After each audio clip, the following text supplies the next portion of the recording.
I'm James.crid.land, the radio futurologist. I was in Malaysia last week. Here are a few things you might not know about Malaysia. 25% of people in Malaysia are Chinese speakers. I genuinely had no idea about this. So it turns out that Chinese language radio is pretty popular there. Also, 25% of people in Malaysia are English speakers. I knew English was big, but not that big.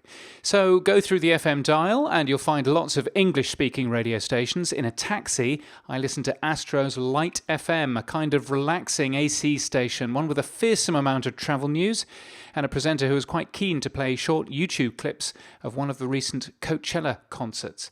I was there for the Commercial Radio Malaysia conference, revealing the latest audience figures to ad planners and marketers. Some of these figures were simply astonishing. The US gets excited about its 93% of people tune in every week figure, but in Peninsular Malaysia, that figure's an even more impressive 97.2%. Indeed, it's one of the highest figures in the world.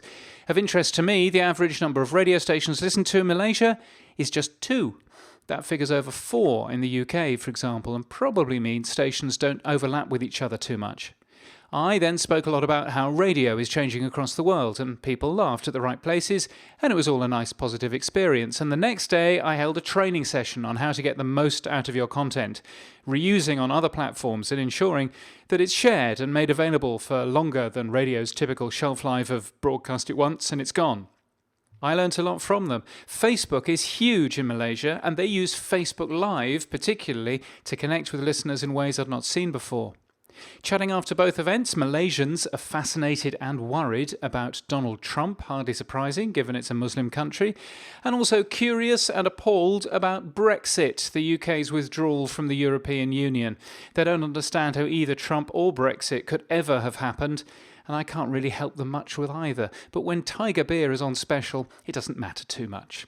The event celebrated the good things happening with Malaysian radio. All commercial radio stations are now using the same radio research, good for the industry and for advertisers alike. A united and vibrant Commercial Radio Malaysia industry body is reaching out to advertisers and making them excited about radio in all its forms. In Malaysia, radio is united, keen to show that it makes a difference, and keen to display how joined up it is to advertisers who have more choice than ever. We can learn much from the country in how to work together for the benefit of the industry at large. I look forward to going back soon. You can get my weekly newsletter at james.crid.land, and until next time, keep listening.